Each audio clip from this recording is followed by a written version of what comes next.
जय श्री राम। वो वाराणसी की शांत सुबह थी। गंगा तट पर एक संत ध्यानमग्न बैठा था। उनके अधरों पर केवल एक ही नाम था, राम राम राम। वो और कोई नहीं, वो स्वामी तुलसीदास जी थे, जो 12 वर्षों से प्रभु श्री राम के साक्षात दर्शन की साधना कर रहे थे।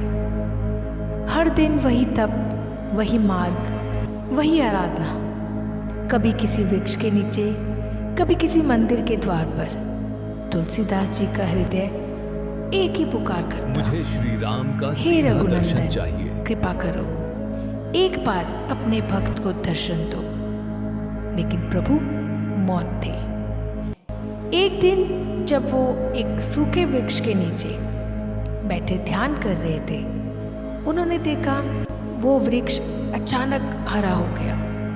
पत्ते झूमने लगे, मानो जीवन लौट आया हो। आश्चर्यचकित तुलसीदास जी बोले, ये कैसी लीला है प्रभु? जो वृक्ष वर्षों से सूखा था, वो आज जीवंत कैसे हो गया? तभी उस वृक्ष से एक आवाज आई, मुनिवर, तुम्हारे जल से मेरी तृष्णा शांत हुई है। मैं एक प्रेत हूं, जो वर्षों से इस वृक्ष में वास करता था। प्रेत? तुलसीदास जी ने आश्चर्य से कहा। हाँ, प्रेत बोला, हम ना तो कुएं का जल, न तालाब का, न नदी का जल पी सकते हैं। आज तुम्हारे करुणा भाव से मेरी प्यास बुझी है, इसलिए मैं तुमसे प्रसन्न हूँ। मांगो, क्या वरदान चाहिए? तुलसीदास जी ने नम्रता से कहा, यदि सच में तुम मुझे वरदान दे सकते हो तो बस एक ही इच्छा है, मुझे मेरे आराध्य श्री राम के साक्षात दर्शन हो जाए। प्रेत बोला, ये मेरे वश में नहीं है, परंतु एक है, पवन पुत्र हनुमान, जो तुम्हारी ये मनोकामना अवश्य पूर्ण कर सकते हैं। तुलसीदास जी बोले, पर मैं कैसे पहचानूं हनुमान जी को?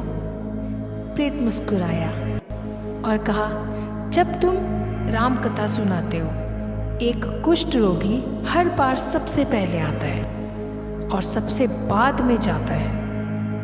वो कोई और नहीं, वो श्री हनुमान है। ये सुनकर तुलसीदास जी का हृदय श्रद्धा और आशा से भर उठा। अगले दिन कथा आरंभ हुई। जय श्री राम, जय श्री राम, जय राम, जय जय राजा राम। संगीत, शंख ध्वनि और भक्ति के वातावरण में तुलसीदास जी ने कथा आरंभ की। और हाँ, वही हुआ। एक कुष्ठ रोगी आया, सबसे पहले बैठा और कथा समाप्त होने तक वही रहा। कथा समाप्त हुई, भीड़ बिखर गई, पर तुलसीदास जी की दृष्टि उसी रोगी पर टिकी रही।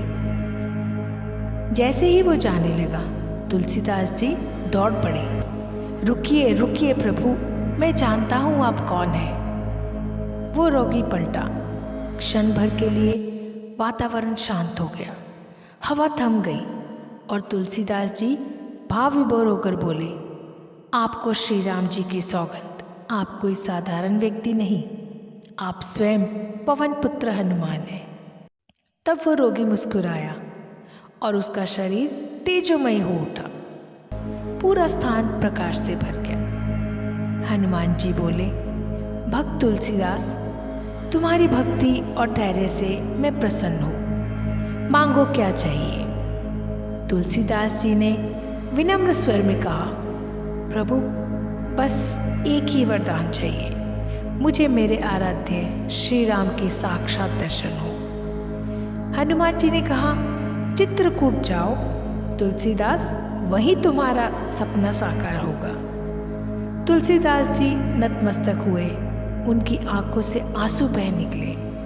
वो चित्रकूट पहुँचे, जहाँ एक दिन प्रभु श्री राम ने स्वयं उन्हें दर्शन दिए। वो क्षण उस भक्ति का पराकाष्ठा था।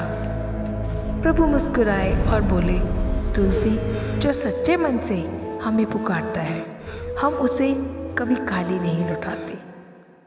आज भी चित्रकूट में वही मंदिर स्थित है जहाँ तुलसीदास जी को हनुमान जी के दर्शन हुए थे। कहा जाता है जो वहाँ सच्चे मन से राम नाम का जाप करता है उसे अपने जीवन में प्रभु की उपस्थिति अवश्य महसूस होती है। श्री गुरु चरण सरोज रज निज मन मुकर सुधार, इस दोहे से आरंभ हुई रामचरितमानस की हर पंक्ति हनुमान जी की प्रेरणा से ही जन्मी थी। जय श्री राम, जय बजरंगबली।